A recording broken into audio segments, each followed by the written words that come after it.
हो रहा है? ठीक।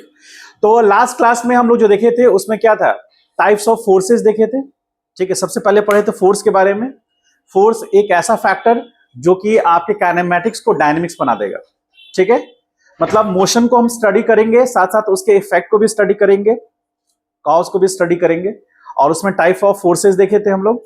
ठीक है, उसमें मेनली दो तरह के फोर्सेस देखे थे, एक होगा जो कांटेक्ट फोर्स होगा और एक नॉन कांटेक्ट फोर्स। ठीक है, आज हम लोग जो पढ़ने वाले हैं उसमें सबसे इंपॉर्टेंट पोर्शन जो आज ये डायनेमिक्स का लॉज ऑफ मोशन का सबसे इंपॉर्टेंट पार्ट है फ्री बॉडी डायग्राम। उसको कंप्लीट करने के बाद, उसको समझने के बाद फिर हम लोग फोर्सेस को देखेंगे और उसका फ्री बॉडी डायग्राम बनाएंगे। ठीक है, तो हेडिंग दीजिए फ्री बॉडी डायग्राम।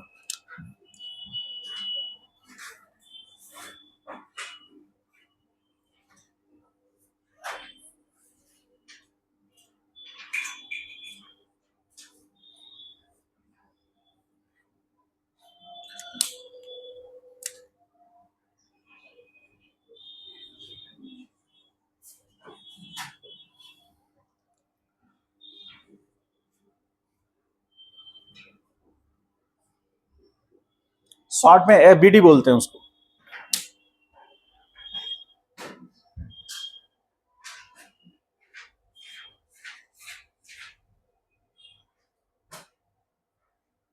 ठीक है, चलिए अब ध्यान से देखिए फ्री बॉडी डायग्राम होता क्या है। इसमें हम लोग करेंगे क्या कि सपोज कोई भी ऑब्जेक्ट लेते हैं, एक आर्बिट्री शेप का कोई ऑब्जेक्ट लेते हैं, मान लीजिए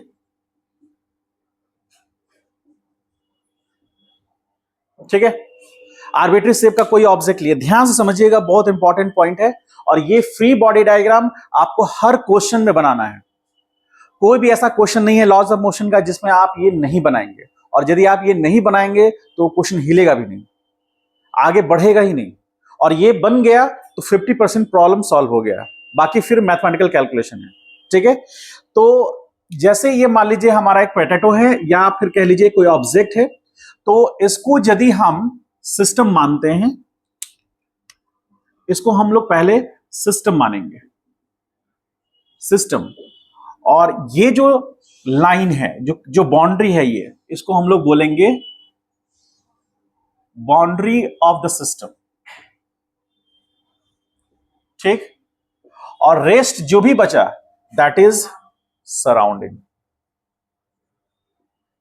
ठीक है, तो अब हमको क्या करना है, फ्री बॉडी डायग्राम में हम लोग सिस्टम किसको कहते हैं, सिस्टम तो हम कहेंगे अ बॉडी और ऑब्जेक्ट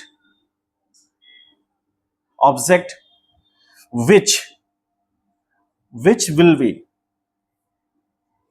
be studied, जिसको स्टडी किया जाएगा। ठीक है, मतलब बॉडी या ऑब्जेक्ट जिसको हम स्टडी करेंगे उसी को हम क्या बोलेंगे, सिस्टम बोलेंगे। उसके बाद सराउंडिंग बोलेंगे, everything apart from system is called,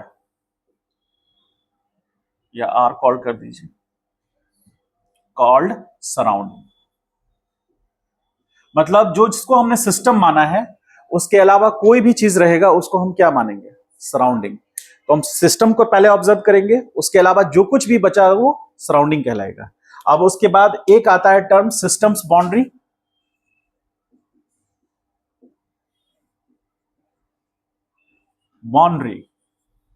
तो इसमें कहेंगे इमेजिनरी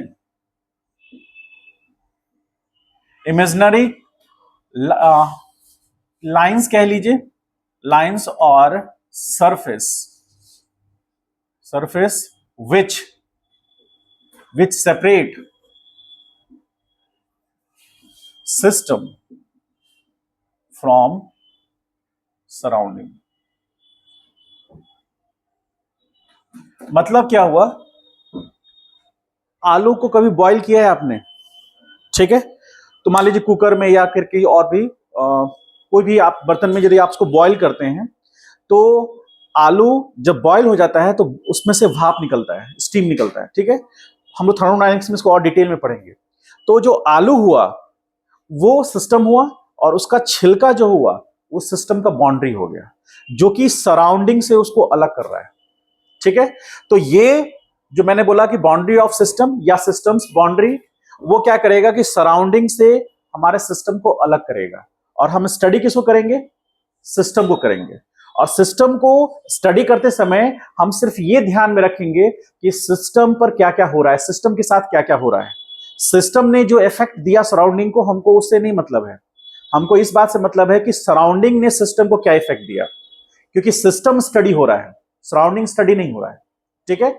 सिचुएशन के अकॉर्डिंग हम ये डिसाइड करेंगे कि हम सिस्टम किसको मानेंगे, ठीक है। और सिस्टम को हम इसमें इन लॉज ऑफ मोशन में, in laws of motion we will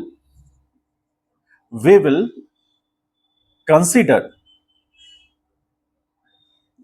we will consider the system as a particle। क्या मानेंगे उसको हम लोग?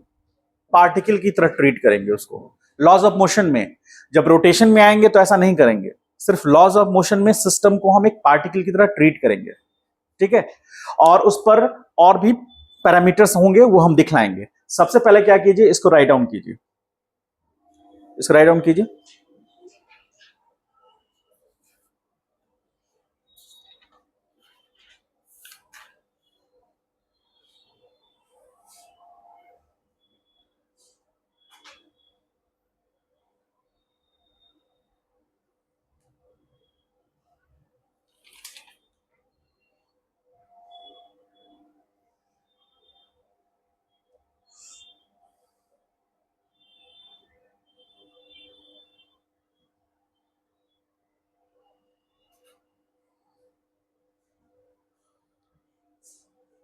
और फास्ट लिखिएगा, आगे बढ़ेंगे तेजी से।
हो गया? अब देखिए, सबसे पहले हमें क्या कंसिडर करना है? सिस्टम। तो in free body diagram, in free body diagram,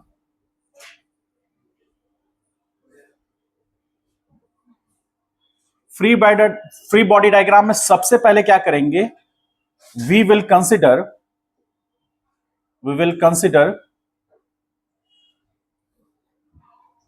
a system according to according to the situation. Situation जैसा होगा उसके अकॉर्डिंग हम सिस्टम कंसिडर करेंगे। सबसे पहले सिस्टम कंसिडर करेंगे, मतलब आइडेंटिफाई करेंगे कि किसको हमको सिस्टम मानना है सिचुएशन के अकॉर्डिंग, ठीक है। उसके बाद second, we will assume system as a particle, ठीक। Third point, we will consider all different forces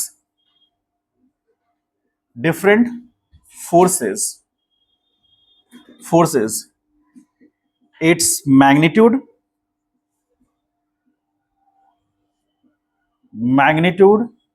as well as its direction,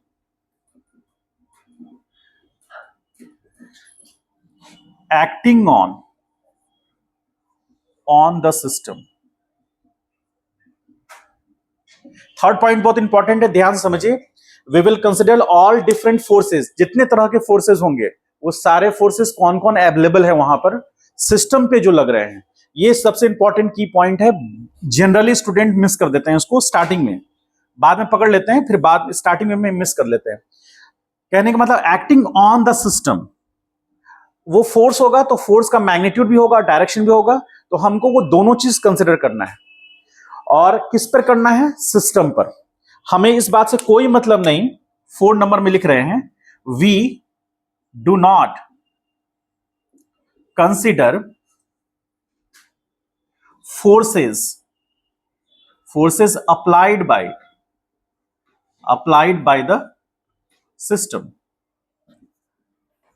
system on surrounding. हमको क्या देखना है? Forces acting on the system by surrounding, ठीक है। हमें इस बात से कोई मतलब नहीं कि जो फोर्स सिस्टम लगा रहा है सराउंडिंग पर उसको हमें कंसिडर नहीं करना है, ठीक है। और 5 नंबर पर लिखेंगे, we will represent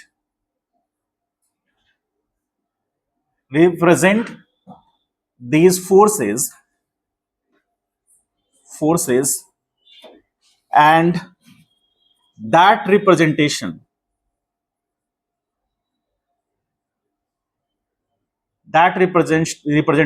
is called FBD। वो रिप्रेजेंटेशन क्या कहलाएगा? Free body diagram. Just write down, write लिखिए, जल्दी फास्ट लिखिए। ये पांचों पॉइंट्स आपको ध्यान में रखना है। हम लोग इसको रिपीट करेंगे जब क्वेश्चंस करेंगे अभी। तो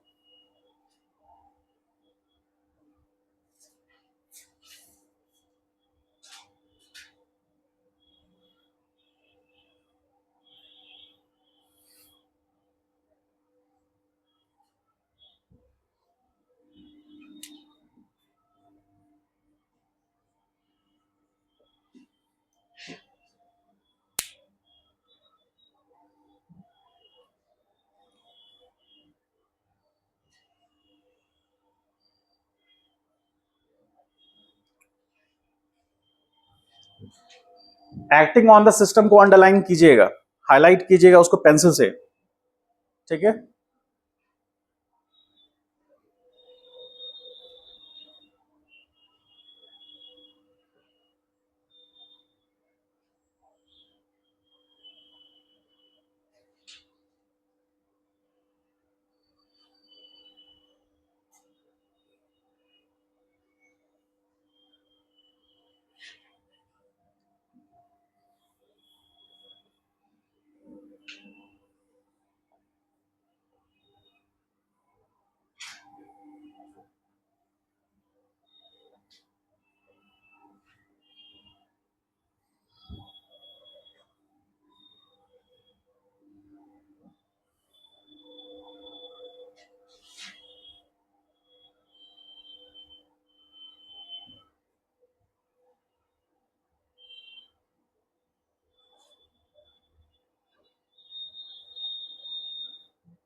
हो गया?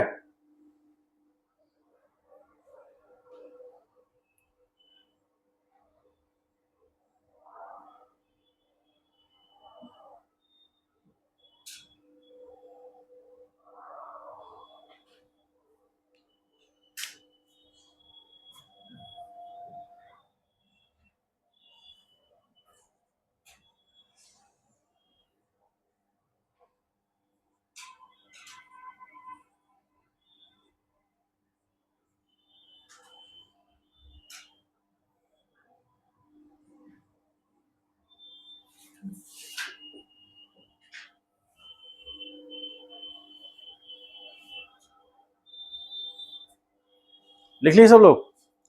चलिए अब देखें यहां पर ध्यान से, ये कुछ रूल्स हैं जो हमको फॉलो करने हैं किसमें, फ्री बॉडी डायग्राम में। ठीक है, अब हम लोग बात कर रहे हैं फोर्सेस का। तो हम लोग ग्रेविटेशनल फोर्स की फर्स्ट बात करेंगे जिसको वेट कहते हैं। तो जैसे मान लीजिए कि ये अर्थ हुआ, ठीक, और अर्थ का ये सेंटर पॉइंट है।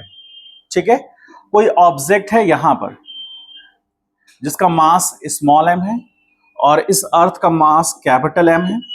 ठीक है, तो अर्थ उसको अट्रैक्ट करेगा अपने सेंटर की तरफ, और ये जो फोर्स होगा ये फोर्स W कहलाएगा, जो उसके M और इंटू G के बराबर होगा। ठीक है, तो जो M इंटू G है, वेट क्या हुआ, वेट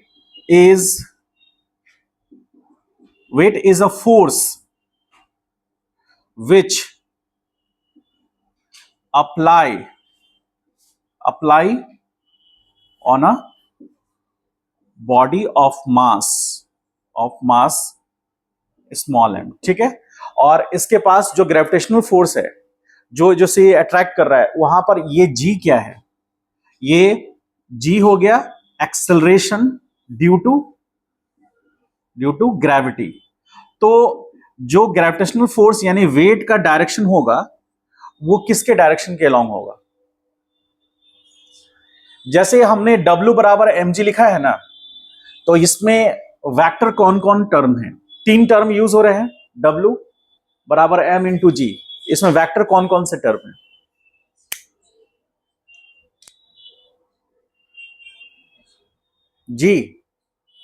जी वेक्टर है, जी है क्या, तो एक्सेलरेशन वेक्टर होता है ना। कंफ्यूजन किस बात का है, एक्सेलरेशन एक वेक्टर क्वांटिटी है। क्यों? क्योंकि वो डिपेंड करता है चेंज इन वेलोसिटी पर, और चेंज ऑफ वेलोसिटी ऑलरेडी एक वेक्टर है, क्योंकि वेलोसिटी डिपेंड करता है डिस्प्लेसमेंट पर, और डिस्प्लेसमेंट ऑलरेडी एक वेक्टर है क्योंकि डिस्प्लेसमेंट डिपेंड करता है पोजीशन वेक्टर पर। ठीक है, और फोर्स ऑलरेडी एक वेक्टर है। ठीक है, तो ये इसका जो डायरेक्शन होगा वो जी के डायरेक्शन के लॉन्ग होगा, या जो डायरेक्शन डब्ल्यू का होगा वही जी का होगा। ठीक है, हम लोग उल्टा पढ़ते हैं, कोर्स में हमारा उल्टा है, इसीलिए हमको ये लगता है कि जो डायरेक्शन जी का होगा वो डब्ल्यू का होगा, लेकिन सही मायने में वेट जो फोर्स है, फोर्स के डायरेक्शन में एक्सेलरेशन होता है। ठीक है, लास्ट क्लास में भी डिस्कस किए थे हम लोग। तो जो एक्सेलरेशन ड्यू टू ग्रेविटी होगा वही डायरेक्शन डब्ल्यू का होगा, और वो ये होगा सेंटर की तरफ, यानी कि the direction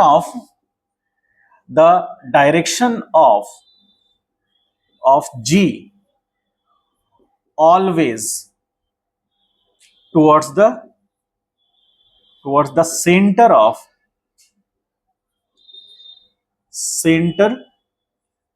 of the earth. ठीक है, अर्थ के सेंटर के टुवर्ड्स सेंटर होगा, सेंटर की तरफ होगा। अब मान लीजिए बहुत सारे स्टूडेंट ये कहते हैं कि हमेशा जो ग्रेविटेशनल फोर्स है वो हमेशा वर्टिकली डाउनवर्ड लगता है, कहते हैं बहुत सारे स्टूडेंट। मान लीजिए कि यहां पर एक मास है, जो ये m1 मास है, तो इस पर जो ग्रेविटेशनल फोर्स या वेट जो लग रहा है W इज इक्वल टू क्या लगेगा, m0 या फिर m1 इंटू जी लगेगा। तो m1g जो है यहां पर तो आपको अपवर्ड दिख रहा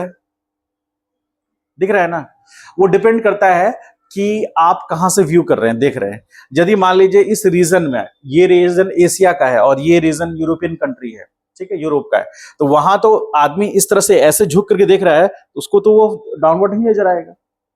ठीक है, मेरा कहने का मतलब ये है, इस बात को ऐसे समझना है कि ग्रेविटेशनल फोर्स हमेशा वर्टिकल डाउनवर्ड या वेट हमेशा वर्टिकली डाउनवर्ड नहीं लगता है, वो towards the centre of earth लगता है हमेशा।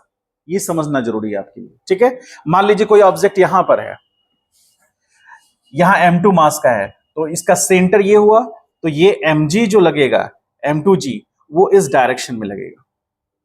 ठीक है, towards the centre of the अर्थ होगा। ठीक है, और उसका वैल्यू कितना है, W बराबर m इंटू जी, और जो डायरेक्शन g का होगा वही डायरेक्शन W का होगा। ठीक है, ये वेट का कहानी हुआ। अब जैसे छोटा सा एग्जांपल है कि इसको जो हम लोग पढ़ते आए हैं, जो हम लोग पढ़ते हैं उसके अकॉर्डिंग देखिए। जैसे ये अर्थ सरफेस है, ठीक है, अर्थ सरफेस है, इस पर एक छोटा सा ब्लॉक ऐसे रखा हुआ है मास। ठीक है, और ये मान लीजिए m बराबर 10 kg है। ठीक है, अब इस पर लगने वाला जो ग्रेविटेशनल फोर्स या वेट जो है वो किधर लगेगा, टुवर्ड्स द अर्थ, और ये W बराबर क्या होगा, m इंटू जी, और जो मास हो गया 10 और इसका वैल्यू 9.8 मीटर पर सेकेंड स्क्वायर माइनस जे कैप लेंगे। ठीक है, तो ये कितना हो गया, 98 न्यूटन माइनस जे कैप। तो आप W को आप समझिए कि वेट जो W लगा उसका मैग्नीट्यूड कितना है, 98 न्यूटन, डायरेक्शन क्या है, माइनस जे कैप। तो ये वेक्टर इसके पास मैग्नीट्यूड भी हो गया और डायरेक्शन भी हो गया। समझ गए? तो ये एक पहला फोर्स जो बेसिक लेवल पे आपको पढ़ना है। ठीक है, इसको राइट डाउन कीजिए, कंप्लीट कीजिए इसको।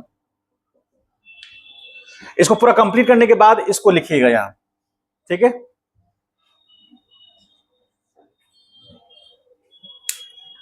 कोई डाउट है? आप लोग 9th क्लास में पढ़ चुके हैं इसको, लेकिन इस तरह से नहीं पढ़ा होगा जिस तरह से अभी पढ़ रहे हैं।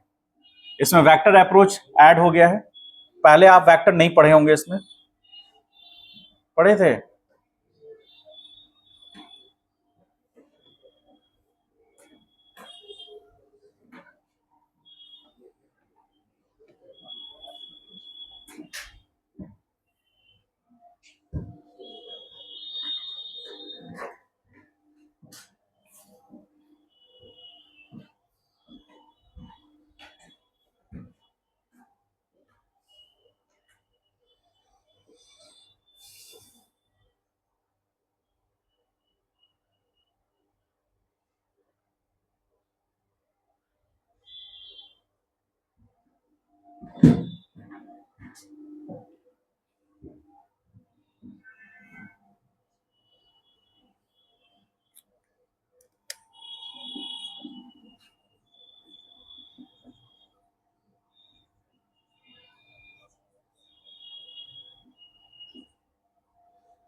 हो गया?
अगला फोर्स है नॉर्मल कांटेक्ट फोर्स। ठीक है, नॉर्मल कांटेक्ट फोर्स, हेडिंग दीजिए इसको। सेकंड नंबर फोर्स हम लोग कंसिडर कर रहे हैं अभी, नॉर्मल कांटेक्ट फोर्स। नॉर्मल मतलब क्या हुआ? नॉर्मल मतलब normal, everything is normal. Normal मतलब किसके परपेंडिकुलर? ग्राउंड के परपेंडिकुलर। लेकिन कोई जरूरी नहीं कि ग्राउंड के परपेंडिकुलर ही होगा। ठीक है, नॉर्मल मतलब कांटेक्ट फोर्स है। कैसा फोर्स है ये? Contact force. इसका मतलब है कि ये फोर्स तब अप्लाई होगा जब कांटेक्ट होगा। तो कांटेक्ट होने के लिए एटलीस्ट दो बॉडी होना चाहिए। ठीक है, उसमें से किसी एक बॉडी को, जो आप कन्वीनियंट के अनुसार, जो हम बताए फ्री बॉडी डायग्राम में, आप किसी एक बॉडी को जो आपका सिचुएशन डिमांड करेगा उसके अकॉर्डिंग किसी एक बॉडी को आप सिस्टम मानेंगे। ठीक है, तो कांटेक्ट फोर्स होने के लिए कम से कम दो बॉडी का होना जरूरी है। ठीक है, और उनका फिजिकल कांटेक्ट होना जरूरी है, तभी कांटेक्ट फोर्स लगेगा। और जो कांटेक्ट फोर्स है वो जो कांटेक्ट सरफेस है, दो बॉडी का जो कांटेक्ट सरफेस है उसके परपेंडिकुलर लगेगा। ठीक है, हमेशा उस कांटेक्ट सरफेस के परपेंडिकुलर होगा। ठीक है, तो नॉर्मल का मतलब हो गया परपेंडिकुलर। परपेंडिकुलर जिसको शॉर्ट पे कह दिए। कांटेक्ट फोर्स मतलब, कांटेक्ट मतलब कांटेक्ट बिटवीन टू बॉडीज और सरफेसेस। मतलब this normal force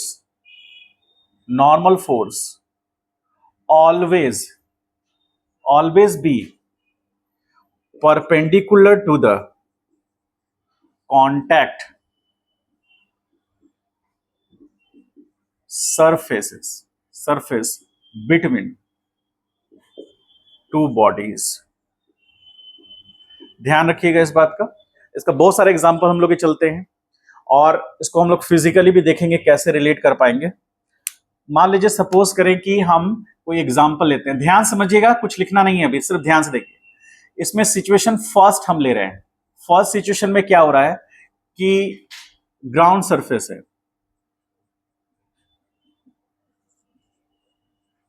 ground surface. अभी हम लोग बेसिक एकदम हाईली फंडामेंटल टॉपिक में चल रहे हैं, इसको ध्यान से समझिएगा। बहुत स्टेप बाय स्टेप समझने की कोशिश कर रहे हैं, जो कि सबसे बड़ा कंफ्यूजन होता है स्टूडेंट्स को। ठीक है, ये कांटेक्ट फोर्स सेल्फ एडजस्टेबल है, मतलब ये सेल्फ खुद ही एडजस्ट कर लेगा सब चीज को। समझे? खुद एडजस्ट कर लेता है। जैसे मान लीजिए कि ये जो सरफेस है ये यूनिफॉर्म नहीं है, मान लीजिए सरफेस यूनिफॉर्म नहीं है, थोड़ा टेढ़ा मेढ़ा है, लेकिन यदि हम यहां पर पानी गिराए तो पानी अपना लोकेशन, अपना एरिया या अपना लेवल वो खुद बना लेगा। वो आपसे पूछने नहीं जाएगा या आपके लिए वेट नहीं करेगा, वो खुद अपना लेवल बना लेगा। समझ गए? कभी कभी ऐसा होता है कि जिस एरिया में पानी नहीं पहुंचता है, जो पानी का लेवल राइज होता है, तो वो एरिया में भी पानी इंटर होने लगता है ना। तो आप सोचते हैं कि मेरा जो एरिया है उसका लेवल तो ऊपर है, तो वहां पानी कैसे आ गया? जैसे ही पानी का लेवल राइज करेगा वो पूरा वॉल्यूम कवर करेगा, क्योंकि उसका अपना खुद का वॉल्यूम तो होता ही नहीं है। जैसे आइस है, उसका खुद का वॉल्यूम होता है, लेकिन वाटर जो लिक्विड हो गया उसका खुद का वॉल्यूम नहीं होता। जिस जार में आप रखेंगे वो उसी का वॉल्यूम कवर करेगा। ठीक है, इसलिए फ्री सरफेस जब उसको मिलेगा तो वो पूरी तरह से फैलेगा। समझ गए? तो अब हम बात करते हैं यहां पर नॉर्मल कांटेक्ट फोर्स का। थोड़ा खतरनाक फोर्स है क्योंकि ये सेल्फ एडजस्टेबल है। जैसे कैसे एडजस्टेबल है, ध्यान समझिए। ये फर्स्ट केस है, केस सिचुएशन मतलब फर्स्ट है, इसको आप सिचुएशन मान लीजिए। सिचुएशन फर्स्ट में मान लीजिए कि ब्लॉक है, ठीक है, और इस ब्लॉक का मास m है, और ये ब्लॉक जो है वो ग्राउंड से मान लीजिए 0.5 मीटर ऊपर है। ठीक है,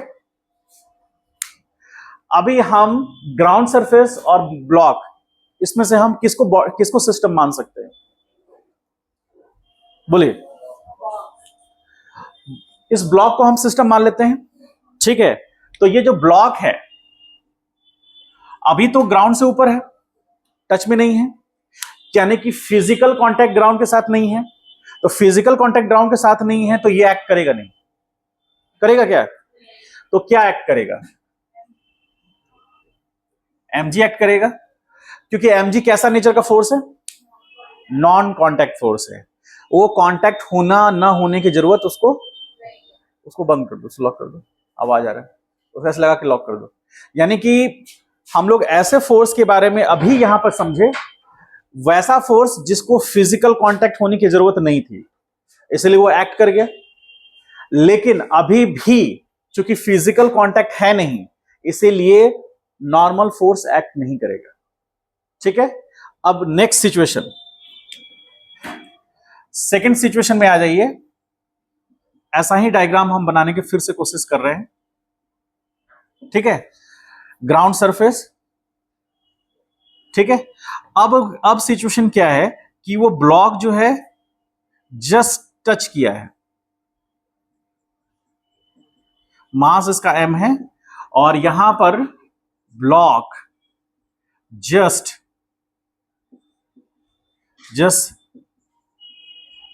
touches the ground surface, ground surface. ठीक है, अब हम क्या करेंगे? एफबीडी बनाएंगे। तो इसका एफबीडी यहां पर बनेगा तो क्या होगा? ये एफबीडी होगा उसका। क्या किया हमने? पहला नियम, सबसे पहले सिस्टम डिसाइड किया। पहला पॉइंट क्या बोल रहा है? सबसे पहले सिस्टम डिसाइड कीजिए। सिस्टम डिसाइड कर लिया, ठीक है, उसको क्या मान लिया? पार्टिकल मान लिया। तीसरा पॉइंट क्या बोल रहा है?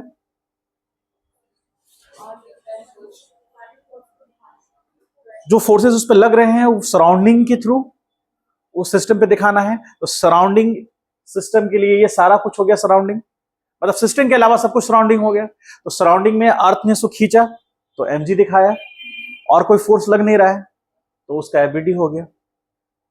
ठीक है, ये एबीडी हो गया। अब सेकेंड सिचुएशन में क्या हो रहा है कि block just touches the ground surface, just उसको टच कर रहा है वो। तो यहां पर अब हम एफबीडी बनाने की कोशिश करेंगे इसको सिस्टम मानते हुए। तो डाउनवर्ड डायरेक्शन में mg लगेगा, और अब इस पर कांटेक्ट फोर्स लगेगा? नहीं लगेगा। वो इसलिए नहीं लगेगा कि 2 मिनट समझिए ध्यान से। मान लीजिए ये हमारा ब्लॉक है, ऑब्जेक्ट है, और ये ग्राउंड सरफेस है। सपोज मान रहे हैं पहले 0.5 मीटर ऊपर था, ठीक। अभी जो इस पर वेट लग रहा है mg, उसको होल्ड मेरा हाथ कर रहा है, ठीक है। जैसे जैसे ये जस्ट टच कर दिया, तो टच करने से क्या ये जस्ट हमारे हाथ को टच किया तो हमारा हाथ वजन महसूस करेगा क्या?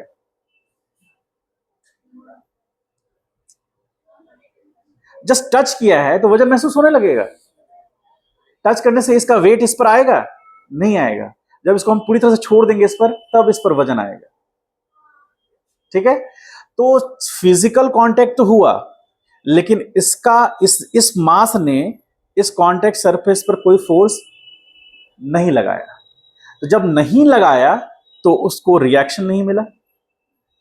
ठीक है, तो रिएक्शन नहीं मिला तो जितना, मान लीजिए सपोज करें कि इसका मास 10 kg है और mg जो वेट लगेगा इस पर वो सपोज 98 kg आ जाएगा, 98 न्यूटन आ जाएगा।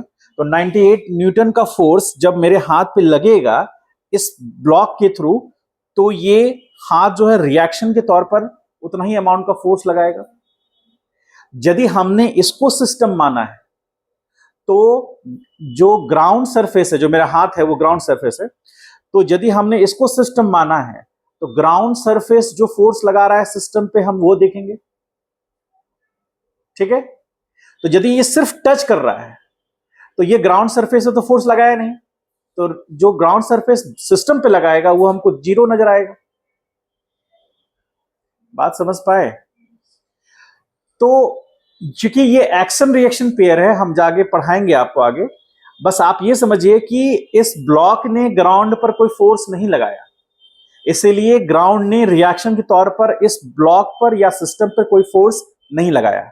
इसीलिए चूंकि हम इसको सिस्टम मान रहे हैं तो इस पर सिर्फ एक ही फोर्स नजर आ रहा है, वो है ग्रेविटेशनल फोर्स। समझ पाए? अब यदि ये ब्लॉक इस ग्राउंड पर पूरा का पूरा अपना वेट दे देगा तो जो इसका वेट होगा उतना ही रिएक्शन के तौर पर ये ग्राउंड इस ब्लॉक पे लगाएगा। क्योंकि सिस्टम हमारा ब्लॉक है तो वो फोर्स को हम कंसीडर करेंगे। समझ पाए बात को? तो अभी इस सिचुएशन में सिर्फ एक ही फोर्स लगेगा सिस्टम पर, वो है mg। ठीक है, टच कर गया। अब जब पूरी तरह से ग्राउंड पर ये होल्ड कर जाएगा तो ये जितना अपना वेट है उतना फोर्स ग्राउंड पे लगाएगा और ग्राउंड रिएक्शन के तौर पर उतना ही अमाउंट का फोर्स इस पर लगाएगा। क्योंकि ये सिस्टम है तो उस पर लगने वाले फोर्सेस देखने हैं। ये ग्राउंड पर कितना फोर्स लगाया उससे इसको कोई मतलब नहीं है। ग्राउंड ने, जो कि सराउंडिंग है, तो सराउंडिंग ने सिस्टम पे जितना फोर्स लगाया हम उसको कंसिडर करेंगे। समझ गए बात को? तो अगला केस में, जैसे इसके केस में भी हम यदि यहां एबीडी बनाए तो डाउनवर्ड डायरेक्शन में mg एक्ट कराएंगे। ठीक है, और कोई फोर्स इस पे नहीं लगेगा। अब हम यदि बात करें थर्ड सिचुएशन का, जिसमें ग्राउंड सरफेस तो है, ग्राउंड सरफेस तो है, ठीक है। अब इस पे हम ये कह सकते हैं कि ब्लॉक पूरी तरह से होल्ड कर गया है। ठीक, ये सिचुएशन ये है कि block completely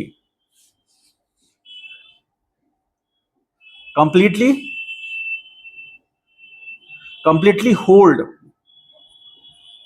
on the ground surface,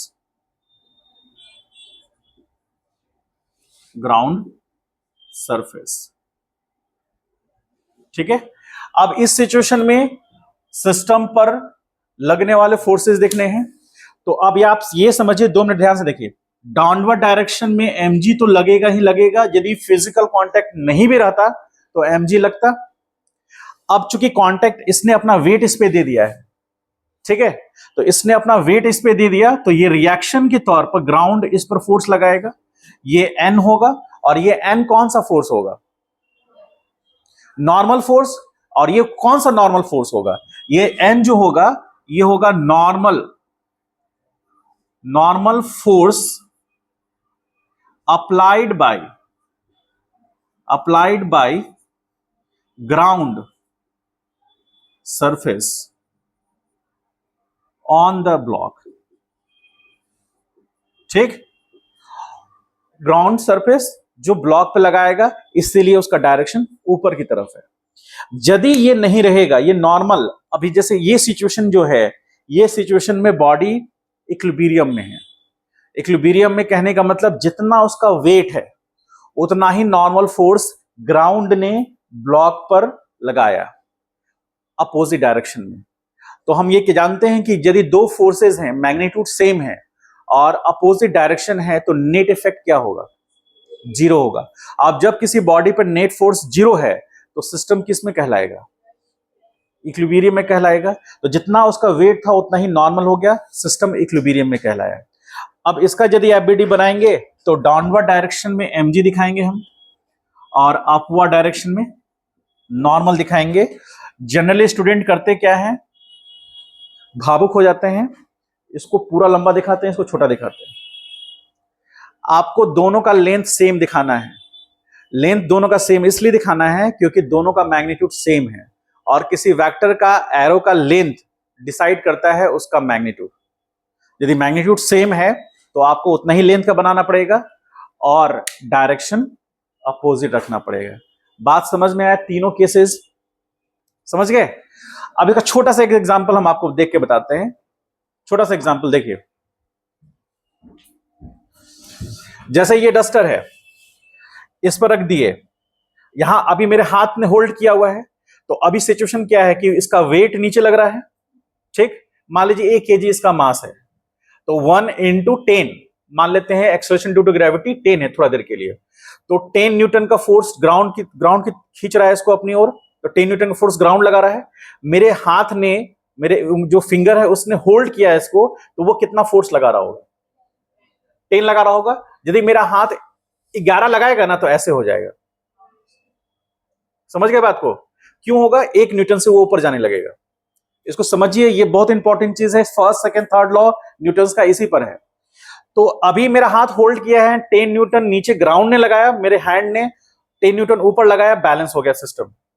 ठीक, अब हम क्या कर रहे हैं, अब इसको नीचे ला रहे हैं। इसका मतलब है कि हम 10 न्यूटन से कम फोर्स लगा रहे हैं, जिस कारण से ये ब्लॉक नीचे जा रहा है। ठीक, अब ये जो है, अब ये फिर से होल्ड कर गया। तो उससे पहले जैसे ही मैंने इसको हल्का सा टच कराया, तो उस समय तक पूरी तरह से इस पर होल्ड नहीं किया। अब मैंने इसको होल्ड करा दिया। अब इसका मतलब ये सिचुएशन है कि ये जो ब्लॉक है वो 10 न्यूटन का फोर्स नीचे लगा रहा है। अब और ये मान लीजिए स्लैब है, जो भी है, टेबल है, ये टेबल उतना ही अमाउंट का फोर्स अपवर्ड डायरेक्शन में लगा रहा है, सो दैट इस पर नेट फोर्स क्या है, और ये इक्विलिब्रियम में यानी रेस्ट में है। ठीक है, अब यदि हम इसको थोड़ा यहां शिफ्ट कराएंगे और यहां पर हम छोड़ने की कोशिश करेंगे, तो ये टेबल तो उसको सपोर्ट देगा नहीं, तो ये क्या हो जाएगा, नीचे गिर जाएगा। अब नीचे गिरा तो वहां रुक गया। वहां क्यों रुक गया? क्योंकि वहां से उसको जो ग्राउंड का सरफेस है उसने नॉर्मल रिएक्शन दे दिया, तो अभी बैलेंस हो गया ये। और ये तब तक मोशन करता रहेगा जब तक ये बैलेंस ना हो जाए। ये सिस्टम रेस्ट पे तभी आएगा जब बॉडी पर नेट फोर्स क्या है, 0। इसके केस में एक वेट है और नॉर्मल है, तब सिस्टम रेस्ट में आएगा, या फिर बॉडी इक्विलिब्रियम में होगा। और बॉडी का इक्विलिब्रियम होने का मतलब ये नहीं समझिएगा कि बॉडी रेस्ट पर है। बॉडी मोशन होने के बावजूद भी इक्विलिब्रियम मेंटेन करेगा और बॉडी का वेलोसिटी कांस्टेंट हो जाएगा। बॉडी के पास कोई एक्सेलरेशन नहीं होगा, क्योंकि उस पर कोई नेट फोर्स एक्ट नहीं कर रहा है। समझ गए इस बात को? चलिए इसको उतारिए।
बहुत सारे क्वेश्चंस आपको ऐसे मिलेंगे जो अच्छे लेवल क्वेश्चन होंगे। उसमें कहा जाएगा कि a block just touches the surface of the ground, और आप वहां पर लगा दीजिएगा नॉर्मल रिएक्शन, वो भी ऑप्शन में रहेगा।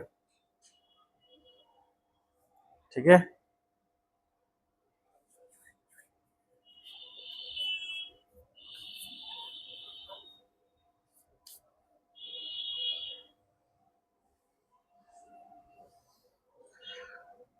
मेरे क्लास में सब लोग 2 चीज जरूर ध्यान में रखिएगा। ऐसा तो 3 चीज ध्यान में रखना चाहिए, लेकिन 2 चीज, एक चीज कॉम्प्रोमाइज हो सकता है। कम से कम 10 घंटा सोइए, पहला नियम। दूसरा, कम से कम आप लोग जो 2 घंटा बचाना चाहते हैं तो बचा लीजिए, और 2 घंटा में आप क्या कर लीजिएगा बताइएगा हमको।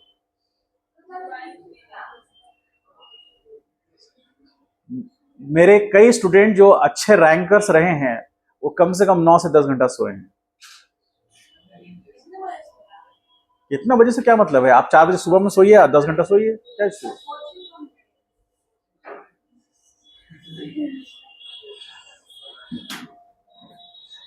टाइम को ना मैनेज करना सीखिए। ऐसा नहीं है कि आप मान लीजिए सपोज करें कि कोई आपको कोई मोटिवेशनल वीडियो देख लिया आपने, और उसमें लिखा हुआ था, उसमें वो बोल रहा है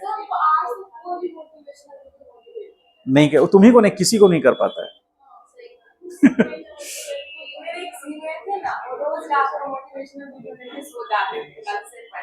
हाँ, और फिर अगले दिन फिर मोटिवेशनल वीडियो देखते।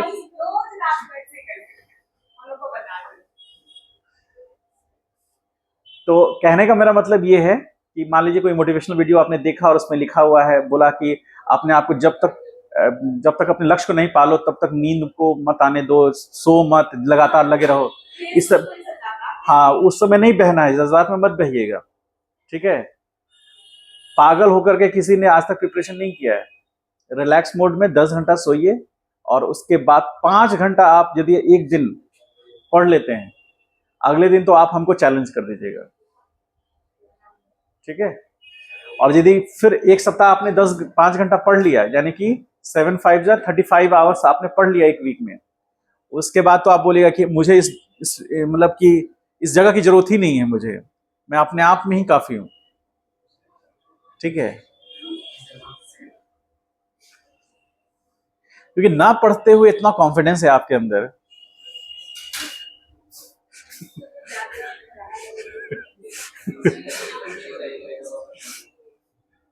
पढ़ने के बाद तो आप भगवान कृष्ण को चैलेंज कर देंगे, देखो तुम्हारा सुदर्शन ठीक से घूम नहीं रहा है, नहीं, ठीक है, थोड़ा एंगल ठीक से, हाथ ठीक से रखो, और नहीं होता है तो लो हमको दे दो।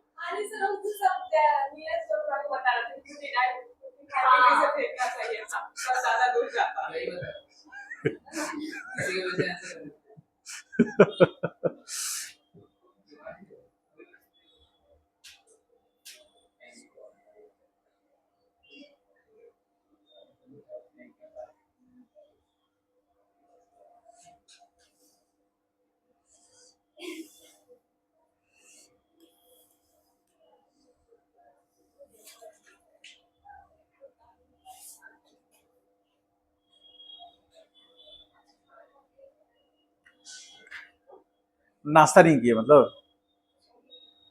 क्यों? अच्छा, जन्माष्टमी की हो?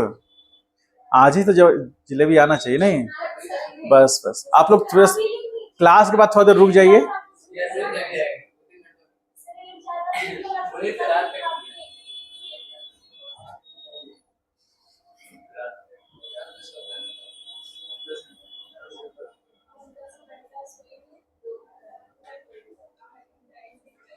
सपोज आप 10 घंटे सो रहे हैं, उसके बाद आपके पास 14 आवर्स बच रहे हैं।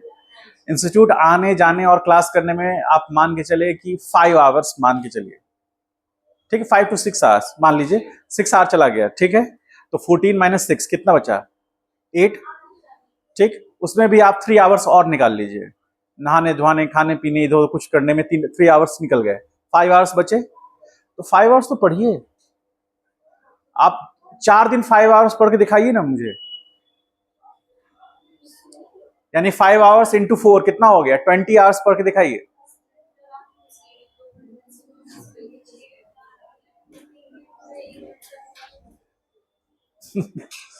हो गया? कैलकुलेट कर ली? अब पढ़ने का नहीं कैलकुलेट किए।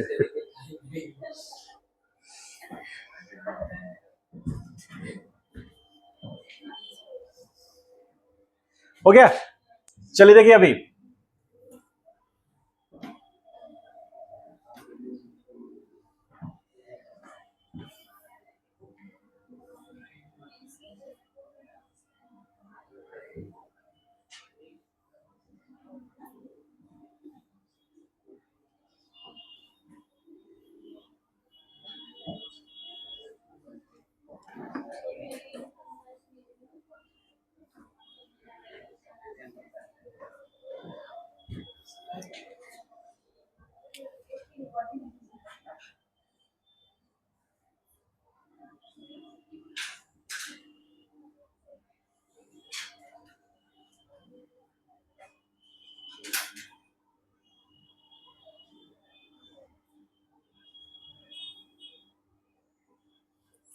अब ये सिचुएशन देखिए, इसमें हमको एफबीडी निकालना है। किसका? ब्लॉक का एफबीडी निकालना है। मतलब ब्लॉक हमारे लिए सिस्टम हो गया, ये वेज कहलाता है, इसको वेज बोलते हैं हम लोग। वेज आगे जाके पढ़ेंगे बहुत सारी जगह पर। मतलब कोई बॉडी है, जैसे सिंपल सा आप ऐसा समझिए, कार रुका हुआ है, तो कार रुका हुआ है तो उसको रोके रखने के लिए, होल्ड करने के लिए, उसके व्हील के पास में एक हम लोग ट्रायंगुलर शेप का एक होल्डर लगाते हैं। वुडन मटेरियल का बना होता है जनरली, वो क्या करता है कार के व्हील को लॉक करके रखता है, और जब हमको यूज करना है उसको उसको निकाल दिए और कार को आगे बढ़ा दिए। ठीक है, अब आप समझिए ऐसा ही एक वेज है वुडन मटेरियल का, ठीक है, उस पर एक ब्लॉक रखा हुआ है, मास उसका m है। ठीक है, अब आपको इसका एबिडी बताना है, तो इसका एबिडी पता करना है तो हमको सबसे पहले इस पर लगने वाले फोर्सेस पता करने पड़ेंगे। ठीक है, तो हमारा सबसे पहले सिचुएशन तो क्लियर हो गया कि ये हमारा ब्लॉक है या हमारा सिस्टम है, उस पे लगने वाले फोर्सेस देखने हैं। तो जो हमारा ग्रेविटेशनल फोर्स है mg, वो तो नीचे लगेगा ही लगेगा, उसमें कोई दिक्कत नहीं है, वो तो लगेगा ही। ठीक, अब हमने अगला फोर्स के बारे में जो हम लोग जानते हैं कांटेक्ट फोर्स, क्योंकि ब्लॉक जो है ये वेज के साथ कांटेक्ट में है, और हम बताए थे आपको डिस्कशन में कि कांटेक्ट फोर्स हमेशा दो बॉडी फिजिकली कांटेक्ट में होगा तो ही लगेगा, तो फिजिकल कांटेक्ट तो है। तो अब हमारा सिस्टम ये है, तो इस पे लगने वाले फोर्सेस देखेंगे। तो इसका जो ये लाइन है, ध्यान से समझिएगा स्टेप बाय स्टेप। तो जो कांटेक्ट सरफेस के बारे में अगला पॉइंट कहा गया है वो ये है कि कांटेक्ट सरफेस पर जो फोर्स लगता है वो हमेशा सरफेस के परपेंडिकुलर होता है। सरफेस ये है, उसके परपेंडिकुलर नॉर्मल फोर्स लगेगा। ठीक है, यदि हम इसको सिस्टम मानते हैं, तो ध्यान समझिएगा, इसको सिस्टम मानते हैं तो ये जो है इस पर फोर्स ये लगाएगा, ये वो फोर्स होगा जो ब्लॉक वेज पे लगा रहा है। लेकिन हमने सिस्टम किसको माना है? ब्लॉक। तो ब्लॉक पर लगने वाला जो नॉर्मल फोर्स होगा, जो वेज लगाएगा नॉर्मल, हमें वो देखना है, हमको ये फोर्स से मतलब है। मैंने वो सारे पॉइंट्स इसलिए लिखाए हैं कि जब आप क्वेश्चंस करने लगेगा तो आपको कंफ्यूजन होने लगेगा कि हम कौन सा फोर्स देखें, ठीक है, किस डायरेक्शन में देखें, क्या उसका मैग्नीट्यूड होगा, आप कंफ्यूज होइएगा। तो इसलिए वो पांचों पॉइंट्स को फिर से रिलेट कर लीजिएगा। ठीक है, अब हम पूरी तरह से स्ट्रिक्ट हैं इस बात पर कि ये हमारा सिस्टम है, तो सिस्टम पे लगने वाले फोर्सेस देखने हैं। तो एक तो उसका वेट लगेगा ही लगेगा, क्योंकि बॉडी मास है तो वेट लगना ही है, लगेगा। अब कॉन्टेक्ट सरफेस के कारण नॉर्मल उसके ऊपर लगेगा। ठीक, ये एन हो गया। अब हमको क्या करना है, इसको रीअरेंज करना है इस तरह से ताकि हमें एक्स और वाई एक्सिस में हमको फोर्सेस पता चल जाए। हमारा एक्स और वाई एक्सिस इसके लिए ये है, यहां हमने एक्स और वाई ऐसे मान लिया है, हम मान सकते हैं, कोई इशू नहीं। ठीक है, तो यहां पर ये mg लगा और ये, इसको आप इसको भूल जाइए क्योंकि ये वो फोर्स है, ये वाला ये वो फोर्स था जो कि ब्लॉक लगा रहा था वेज पर, हमको लेना नहीं है।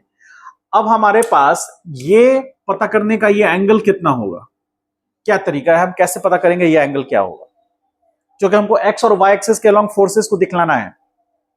ठीक है, नॉर्मल तो वाई एक्सिस के अलोंग है तो उसको हम कोई डिस्टर्ब नहीं करेंगे, लेकिन क्या mg जो है वो x या y के अलोंग है? नहीं है, तो लाना पड़ेगा। ठीक है, तो क्या करेंगे, हमको पहले ये बताइए ये एंगल क्या होगा? हाँ, थीटा होगा। सब लोग एग्री करते हैं इस बात से? बोलो। हाँ, होगा ही सर। सब लोग समझ में आ रहा है कि थीटा होगा कि नहीं होगा? होगा, तो इसको हम थीटा लिख दें। ठीक, तो थीटा हो गया। अब हमको याद करके बताइए, जो हम लोग किसी भी वेक्टर को रिजॉल्व करते थे, ऐसा कुछ करते थे, तो ऐसा जब करते थे तो ये एक डायरेक्शन और साथ ही साथ डाउनवर्ड डायरेक्शन में है, तो ये एक डायरेक्शन ऐसे और ये एक डायरेक्शन। ठीक है, और ये हमारा जो वेट है W, तो ये जो डायरेक्शन है, ये वाला डायरेक्शन जो फोर्स का है, ये क्योंकि ये थीटा है तो ये वाला बन जाएगा W cos थीटा, ये वाला फोर्स। ठीक है, और एक y एक्सिस में बनेगा, जो ये x आ रहा है नेगेटिव x एक्सिस, तो ये बन जाएगा W sin थीटा और ये रिजॉल्व हो जाएगा। तो जब हमने W cos थीटा ले लिया और W sin थीटा ले लिया तो ये W रिजॉल्व हो गया। ठीक है, वेक्टर का अप्रोच से हम लोग जानते हैं जिसके साथ एंगल बनेगा उसके साथ cos, और जिसके साथ एंगल नहीं बन रहा है उसके साथ sin। तो इसके साथ एंगल बना तो cos ले लिए और इसके साथ sin ले लिए। तो अब ये क्या कर रहा है, नॉर्मल को ये W cos थीटा बैलेंस कर ले रहा है, क्योंकि वो y एक्सिस के अलोंग लग रहा है। तो n जो लग रहा है वो पॉजिटिव y एक्सिस के अलोंग लग रहा है और W cos theta negative y axis के अलोंग लग रहा है। ठीक है, और एक फोर्स जो नेगेटिव एक्स एक्सिस के अलॉन्ग लग रहा है W sin थीटा। तो अब यदि हम इसका यहां एबिडी रिप्रेजेंट कर रहे हैं तो ध्यान से देखिए, ये इंक्लाइन प्लेन है ऐसे, ठीक है, जो कि ग्राउंड से कितना एंगल बना रहा है, थीटा। तो अब इसका एबिडी जो ड्रॉ करेंगे उसमें ऐसे लिखेंगे, ये होगा W को हम ऐसे भी लिख सकते हैं, W cos थीटा लिखिए और या mg cos थीटा लिखिए, ठीक है, और ऊपर में नॉर्मल n, तो ये हो जाएगा, ये n हो गया, और इस डायरेक्शन में हमारे पास उस पर जो फोर्स लग रहा है वो होगा W sin थीटा, और इसी को हम क्या बोल सकते हैं, mg sin थीटा, ठीक है।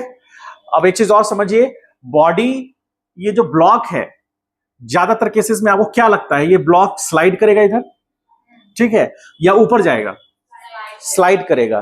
तो इसका मतलब ये हुआ कि फ्रॉम FBD हम लिख सकते हैं कि समेशन इसको जोड़ना कहते हैं, summation all forces acting in y direction must be zero, क्योंकि बॉडी उधर मोशन नहीं कर रहा है।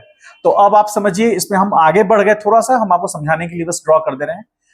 इसको हम पॉजिटिव वाई एक्सिस में मानेंगे तो प्लस n लिखेंगे, और इसको नेगेटिव वाई एक्सिस मानेंगे तो माइनस mg cos थीटा लिखेंगे, और वो क्या होना चाहिए, जीरो, क्योंकि ब्लॉक जो है वो वाई एक्सिस में मोशन नहीं कर रहा है, वाई एक्सिस में मूव नहीं कर रहा है, ठीक है, इसलिए उस डायरेक्शन में मूव ही नहीं कर रहा है, तो उस डायरेक्शन में बॉडी रेस्ट पर होगा ना। तो इसको प्लस माने क्योंकि पॉजिटिव वाई एक्सिस लिए, और इसको माइनस माने क्योंकि नेगेटिव वाई एक्सिस लिए। अब ये टर्म इधर चला जाएगा तो n इज इक्वल टू आ जाएगा mg cos थीटा। इसका मतलब वाई एक्सिस में सिस्टम बैलेंस है, वाई एक्सिस में दोनों तरफ फोर्सेस लग रहे हैं, जिससे बॉडी वाई एक्सिस में मोशन नहीं करेगा। यदि पॉसिबिलिटी है मोशन करने की तो उसका है नेगेटिव एक्स एक्सिस में, और ब्लॉक मोशन नहीं भी करता है, कौन रोकता है उसको, फ्रिक्शन, जो कि अपोजिट डायरेक्शन में लग जाता है, जो हम आगे डिस्कशन करेंगे।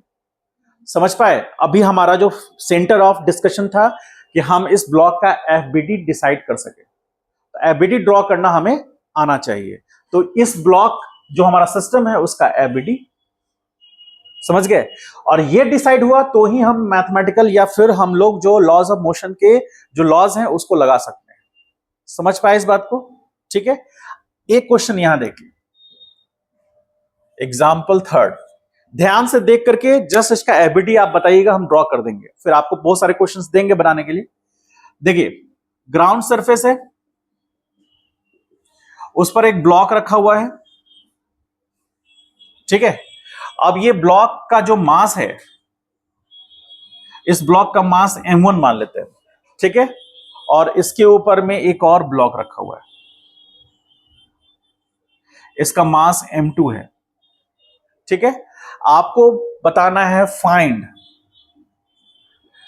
The FBD of block mass m2 मास का FBD बनाना है, ऐसे ही देख के बताइए।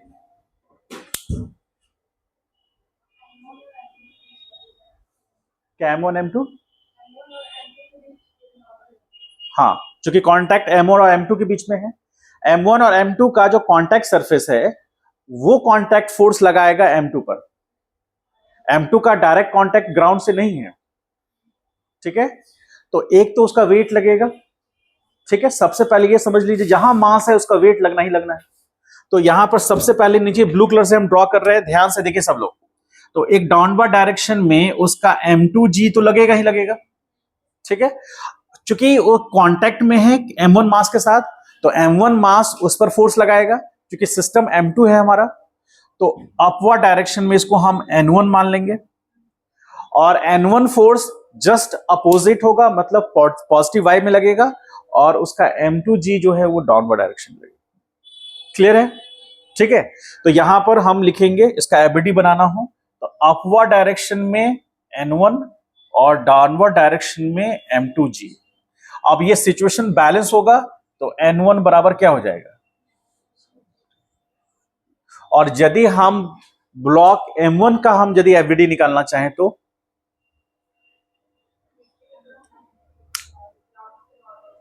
ठीक, सबसे पहले इसका डाउनवर्ड डायरेक्शन में M1G। ध्यान समझिए, थोड़ा कॉम्प्लिकेटेड डायग्राम होता चला जाएगा जितना देर ड्रॉ करेंगे, तो इसलिए ध्यान समझिए।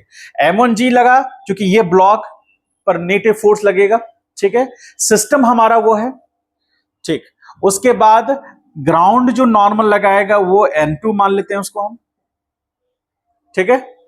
और ये मास भी तो लगाएगा इस पर फोर्स, और वो कौन सा फोर्स होगा, डाउनवर्ड डायरेक्शन में M2G होगा। तो यदि इसका एफबीडी बनाएंगे, एफबीडी फॉर कौन सा, M2 मास के लिए, तो M2 मास के लिए एफबीडी बनाएंगे तो ध्यान से देखिए, डाउनवर्ड डायरेक्शन में M1 प्लस M2 इंटू जी कर सकते हैं। क्यों कर सकते हैं, क्योंकि एक तो M1G नीचे लग रहा है और एक M2G इस ब्लॉक पर नीचे लग रहा है, दोनों को जोड़ दिए, ठीक। और ये जो कांटेक्ट है वो इस पर फोर्स लगाएगा N2, तो वो अपवर्ड डायरेक्शन में नॉर्मल होगा N2।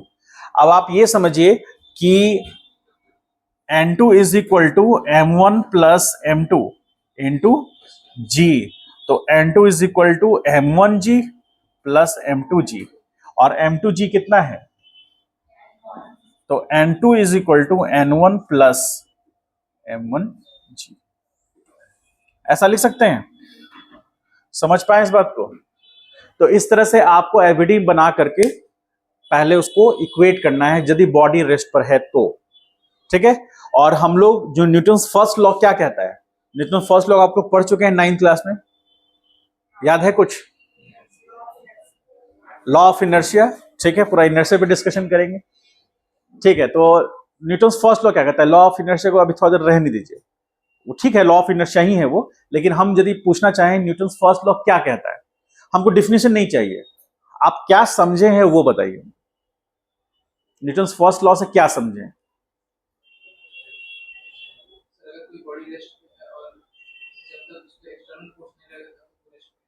एक्सटर्नल फोर्स तो लग रहा है,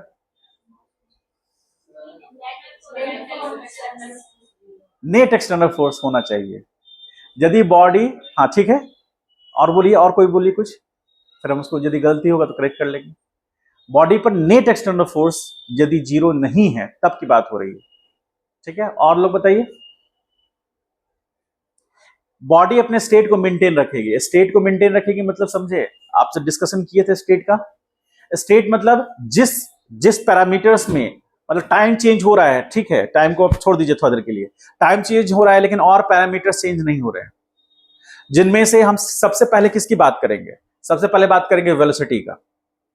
यदि पार्टिकल का वेलोसिटी टाइम के साथ चेंज नहीं हो रहा है तो पार्टिकल पर नेट फोर्स क्या माना जाएगा, जीरो, क्योंकि उसके वेलोसिटी के अकॉर्डिंग हम ये डिसाइड कर रहे हैं कि बॉडी ने अपना स्टेट चेंज नहीं किया है। उसका मान लीजिए 10 मीटर पर सेकंड से वेलोसिटी से वो जा रहा है, तो 10 मीटर पर सेकंड का जो स्टेट है उसने मेंटेन रखा है, अपना मोशन वाला जो स्टेट है वो मेंटेन रखा है, तो उस वेलोसिटी से वो चलता चला जाएगा।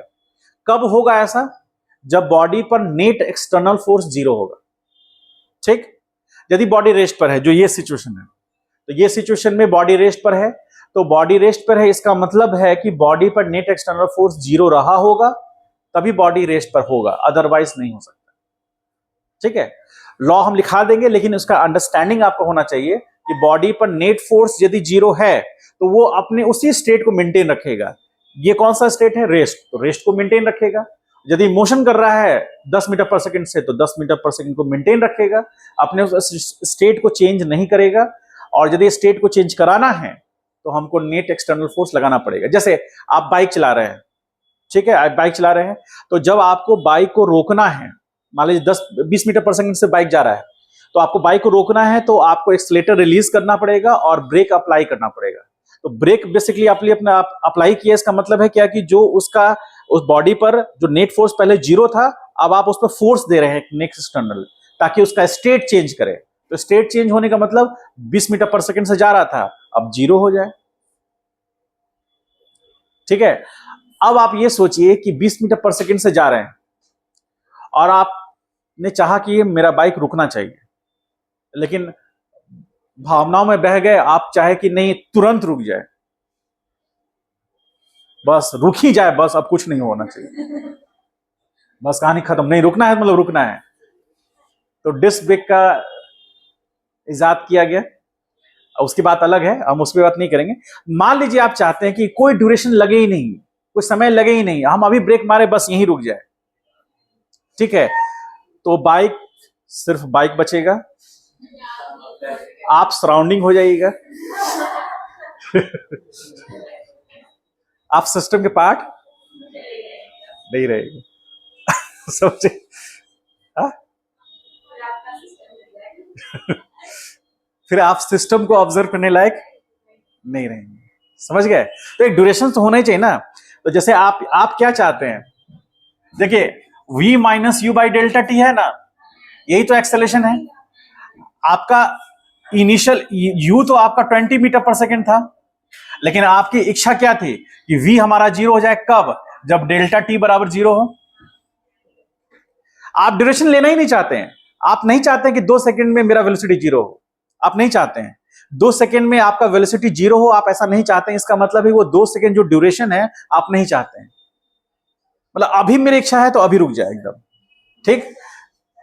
तो फाइनल वेलोसिटी जीरो, अब यहां पुट कीजिए, ए बराबर क्या आएगा, यहां पर आ गया 20 और minus, sorry, zero minus 20 division में जीरो, तो अनडिफाइंड हो गया ये, जिसको जर्क कहते हैं, ठीक है, आगे जाके डिटेल में आप पढ़ेंगे, उसमें भी टाइम नहीं लगता, ठीक है, एकदम जीरो हो गया तो अनडिफाइंड हो गया, मतलब इतना तेजी से राइज करेगा फोर्स, इतना तेजी से राइज करेगा फोर्स, बस आप महसूस कर सकते हैं। चलिए इसको लिखिए लिखिए लिखिए। हाँ, ऐसा ही चीज हम एक्सप्लेन कर रहे थे, 20 के बैच का एक बच्चा था, बोला सर साइकिल में क्या होगा। हम लोग साइकिल का एक सबसे अच्छा प्लस पॉइंट क्या है ना, आप कितना अच्छा ब्रेक बना लीजिए, कुछ समय लेगा ही रुकने का।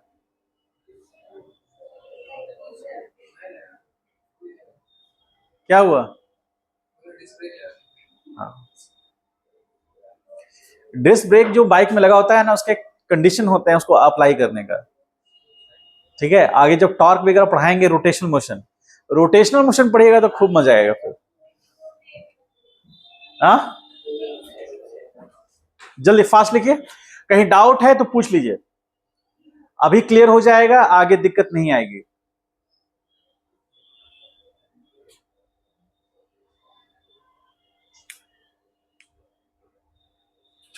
किसी को कोई डाउट नहीं है?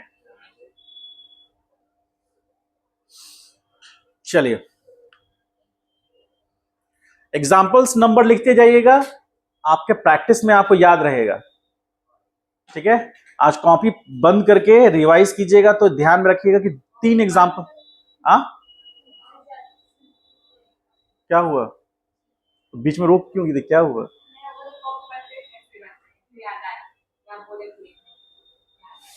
कॉपी बंद करके ऐसे माइंड में रिवाइज नहीं कर सकते हैं तब।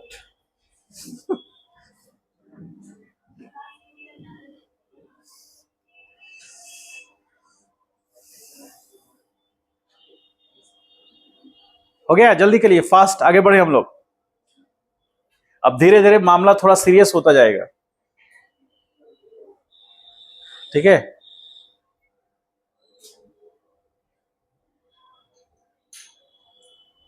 एक दो एग्जाम्पल और करते हैं फिर बंद कर देंगे।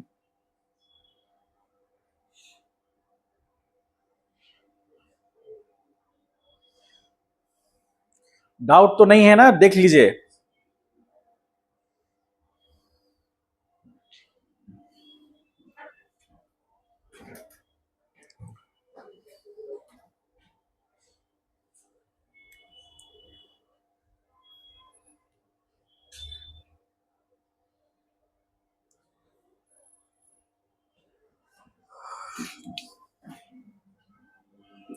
वेक्टर डायग्राम ठीक से बनाइएगा, एरो हेड ठीक लिख लाइएगा, ऐसा नहीं कि एरो हेड जिधर मन कर रहा है उधर ड्रॉ कर दिए, बस एक रेक्टेंगल बनना चाहिए।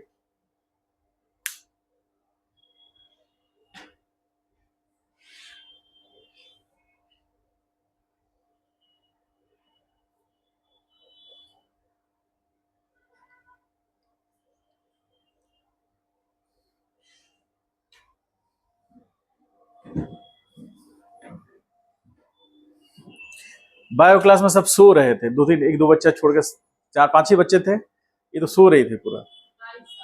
हाँ, तुम बायो क्लास क्यों नहीं आई? तुम भी नहीं आई थी शायद, आज नहीं आई थी? आई थी।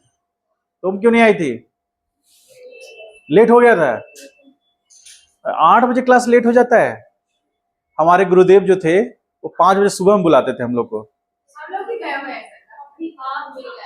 तो फिर कैसे आप तो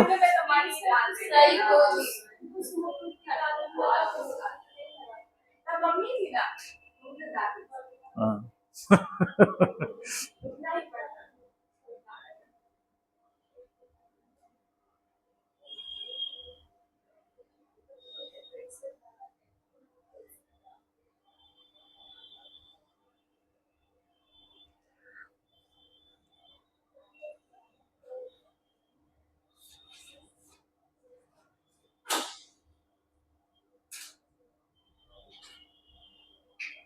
हो गया, ड्रॉ हो गया।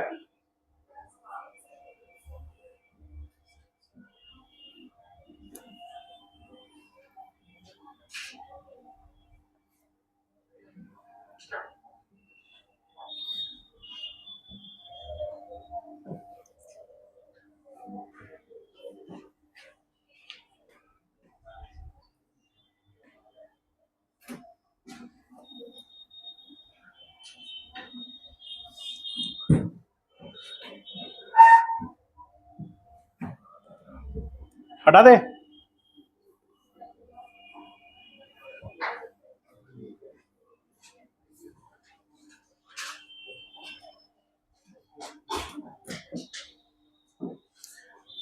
आप लोग वीडियोस देखते हैं? कुछ जरूरत पड़ती है वीडियोस देखने की?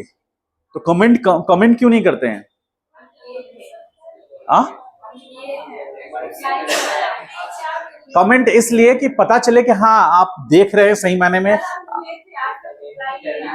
तुम बताओ कब की थी? क्या? अच्छा ठीक है, हम देख लेंगे, रिप्लाई कर देते हैं आज। ठीक है, जब भी देखिए तो आप कुछ कमेंट कीजिए ताकि हमको पता चले कि हाँ आपको यहाँ पोर्शन पे समझ में आया, या आपको ये चीज अच्छा लगा या ये चीज अच्छा नहीं लगा, तब ना वो उसके लिए आपको पूरा वीडियो देखना पड़ेगा। देखिए, और जो सब्सक्राइबर हैं जो यहाँ नहीं पढ़ते हैं वो ज्यादा देखते हैं, आपसे ज्यादा देख रहे हैं वो, तो वो वीडियो से वो बेनिफिट उठा रहे हैं ना, और आप पढ़ रहे हैं तो आप तो और बेनिफिट उठा सकते हैं, है कि नहीं? लेकिन समय नहीं है। 5 घंटा समय है। 5 घंटा समय कब? जब आप क्लास भी कर लिए, 10 घंटा सो भी गए, तो भी 5 घंटा आपके पास बच रहे हैं। लेकिन आप खुद अपने डायरी पे लिखिए, नोटबुक पे लिखिए कि हाँ वो 5 घंटे को भी आपने यूटिलाइज किया कि नहीं। जवाब आएगा नहीं। समझ गए? तो समस्या 10 घंटा सोने में नहीं है।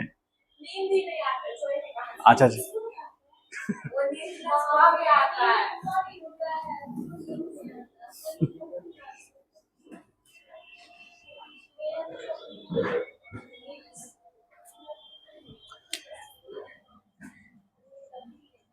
देखिए ध्यान से,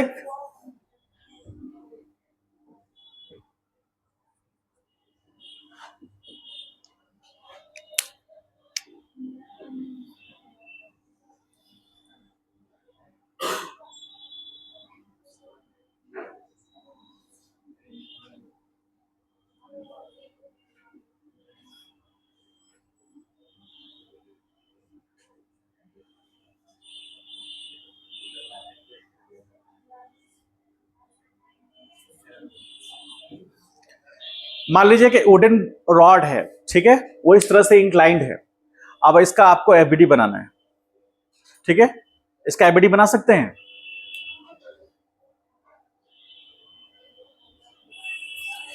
सबसे पहले वुडन रॉड है जिसका लेंथ मान लेते सपोज एल है, हालांकि इसकी जरूरत नहीं है लेकिन तभी भी मान लीजिए लेंथ एल है, तो सेंटर पॉइंट जो कि L/2 पे होगा, वहां पर उसका वेट डाउनवर्ड डायरेक्शन में एक्ट करेगा। ठीक है, एक पहला फोर्स निकला, ठीक है, वेट डाउनवर्ड एक्ट करेगा। अब उसके पास दो कॉन्टेक्ट सरफेस है, एक यहां पर कॉन्टेक्ट सरफेस है और एक वाई में है, ठीक है। तो कॉन्टेक्ट सरफेस से नॉर्मल यहां पर N1 एक्ट करेगा और यहां कॉन्टैक्ट सरफेस से नॉर्मल, ये N2 एक्ट करेगा, करेगा ना। हमने क्या बोला है कि सिस्टम को क्या मानेंगे हम लोग, पार्टिकल। तो यहां पर देखिए पार्टिकल सेंटर पॉइंट पर इस डायरेक्शन में एक्ट कर रहा है N2, डाउनवर्ड डायरेक्शन में एक्ट कर रहा है Mg, और अपवर्ड डायरेक्शन में एक्ट कर रहा है N1। होगा ऐसा? बोलिए, एफबीडी सही बना है या नहीं समझ में आया तो पूछिए, ठीक है। जब हम रोटेशन में पढ़ेंगे तो हम इसको पूरा कंप्लीट पार्टिकल नहीं मानेंगे, वहां पर रोटेशन को काउंट करेंगे, लेकिन हम लॉज ऑफ मोशन में मान सकते हैं। लॉज ऑफ मोशन में हमने क्या माना, ये जो रॉड है उसको हमने एक पार्टिकल माना और उस पर लगने वाले जो फोर्सेस है उसको दिखा दिया। एक तो पॉजिटिव वाई में लग रहा है, एक पॉजिटिव एक्स में लग रहा है और एक नेगेटिव वाई में लग रहा है, ठीक है। सारे फोर्सेस को हमने दिखा दिया। अब ऐसा ही मान लीजिए, सपोज करें एग्जांपल 5 में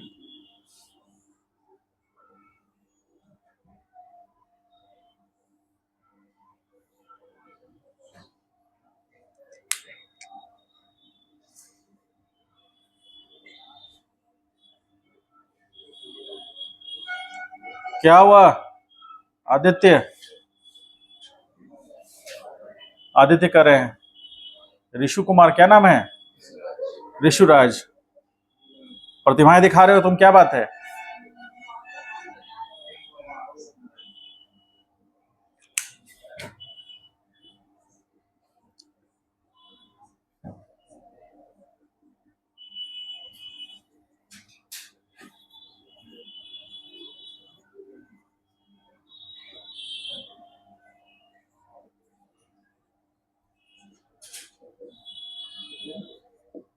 अब इस ब्लॉक का एबिलिटी बनाना है, बन सकता है, बनाइए, इसको ड्रॉ कर लीजिए, इसको बनाइए एबिलिटी।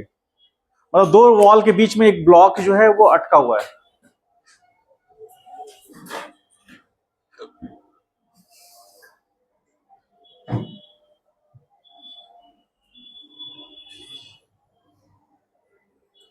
क्या हुआ, क्या डिस्कशन हो रहा है? हाँ? कुछ तो हो रहा है। तुम 4 ही लोग आए हो आज, बाकी सब कहाँ हैं? पांडे उधर चला गया, उसका क्या नाम है, अंकित झा उधर चला गया, और वो धोनी नहीं आया है, और जो वो क्या नाम, एक और का क्या नाम था वो, ईशान, ईशान तो धोनी है, और एक और नहीं था वो, सनी। उससे पूछे तो बोला कि हम बोल सकते, उसको नहीं, उसको खराब नहीं लगता है। हाँ वही तो, उसको पूछ लिए।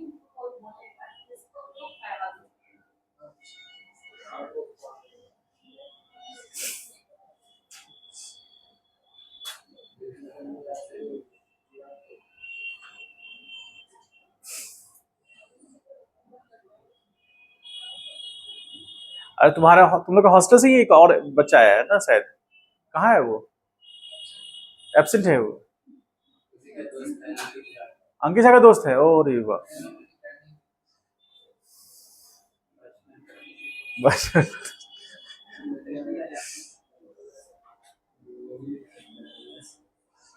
वो उससे पूरा फीडबैक लिया होगा कि हर दिन क्लास जाना जरूरी है। अरे नहीं, हम तो खुद 1 महीना से नहीं जा रहे, तो चलो चलो यहीं एडमिशन कराते हैं।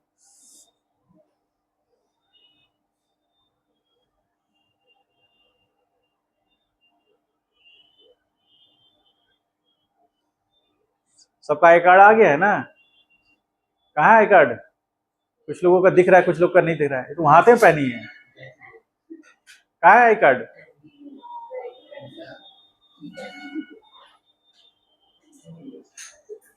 बैग, बैग में नहीं है?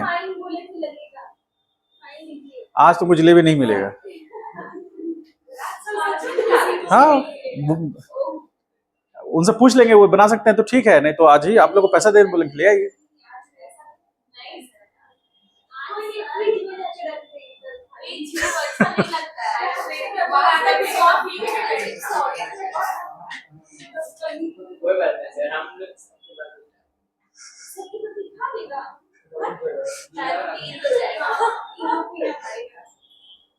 अच्छा, कितने लोग फास्टिंग में हैं? 2 लोग ही है ना? 3 लोग हैं? 3 ही लोग हैं ना फास्टिंग में? हाँ तो ठीक है, कोई दिक्कत नहीं। मतलब कल ही कर देते हैं, कल ही कर देते हैं।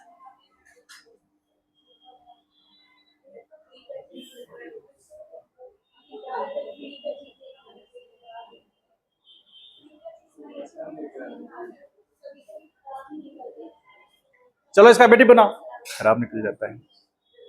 एबिटी बना के दिखाइए इसका। तो ब्लॉग तो सही सही बना लो।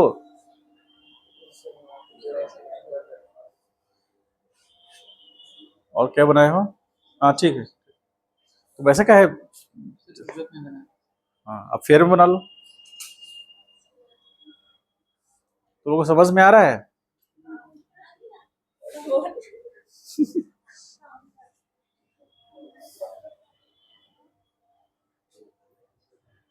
समझ में आ रहा है?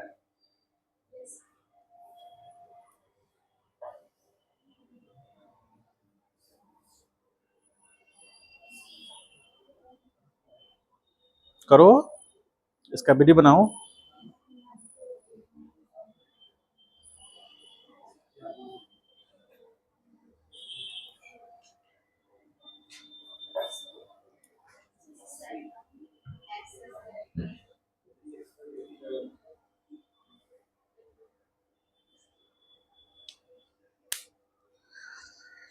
देखिए इसका सेंटर ऑफ मास यहां कहीं होगा, यूनिफॉर्म बॉडी है, ठीक है। तो एक तो उसका वेट डाउनवर्ड डायरेक्शन में, देखिए सब लोग mg, ठीक है। ये कॉन्टैक्ट सरफेस जो है इस ब्लॉक, क्योंकि सिस्टम हमारा ये है, तो इस पर नॉर्मल फोर्स ऐसे लगाएगा, इसको N1 कह दीजिए। और यहां से ये होगा N2। तो जब आप इसका एबिटी बनाएंगे, यहां पर ड्रॉ करेंगे, तो इस पॉइंट पे डाउनवर्ड डायरेक्शन में हुआ mg, और उतना ही एंगल पर इस साइड में N1, और ये होगा N2, ठीक है। आप चाहते हैं रिजॉल्व करना, आप रिजॉल्व कर सकते हैं, कोई इश्यू नहीं है। आपको बस एंगल पता होना चाहिए। तो जैसे मान लीजिए कि ये जो फोर्स लग रहा है, ये नॉर्मल फोर्स, ये इसके साथ मान लीजिए 60 डिग्री एंगल बन रहा है, तो ये एंगल कितना हो जाएगा? 60 डिग्री होगा, होगा, ठीक। और ये एंगल जो इसके साथ बन रहा है, सपोज ये 40 डिग्री है, सपोज करें, तो ये एंगल कितना होगा? आप इसको रिजॉल्व कर सकते हैं, ठीक है। रिजॉल्व करके एक्स और वाई एक्सिस के लॉन्ग ले सकते हैं। ये करना है क्योंकि या तो आप एक्स या वाई एक्सिस के लॉन्ग ही फोर्स से दिखाएगा, इंक्लाइन एंगल पे दिखाएंगे तो उसको रिजॉल्व करना पड़ेगा। जस्ट एफईडी ऐसे ड्रॉ कर सकते हैं आप, ठीक है। समझ में आया? इसमें धीरे धीरे हम लोग और अब आगे, अभी अभी तक हम लोग एबिटी, आज जो पढ़ाई हुआ उसमें एबिटी को समझे, और ग्रेविटेशनल फोर्स जो mg, और नॉर्मल कॉन्टैक्ट, ठीक है। ये 2 चीजें हम लोग इसमें पढ़े। आगे जैसे जैसे हम जाएंगे उसमें आ जाएगा स्ट्रिंग जो फोर्स लगाता है, जिसको टेंशन फोर्स बोलते हैं, वो आ जाएगा। उसके बाद लॉज ऑफ मोशन में हम लोग इंटर करेंगे, उससे पहले इक्विलिब्रियम मेंटेन करेंगे, इक्विलिब्रियम का फोर्स का सारा कॉन्सेप्ट समझेंगे, उसके बाद लॉज ऑफ मोशन में आएंगे, ठीक है। कॉन्सेप्ट ऑफ इनर्शिया उसी के साथ होगा। चलिए तो आज इतना ही रहने देते हैं। इसको पूरा रिवाइज करके आइएगा अगले क्लास में, ताकि एफबीडी में दिक्कत ना हो।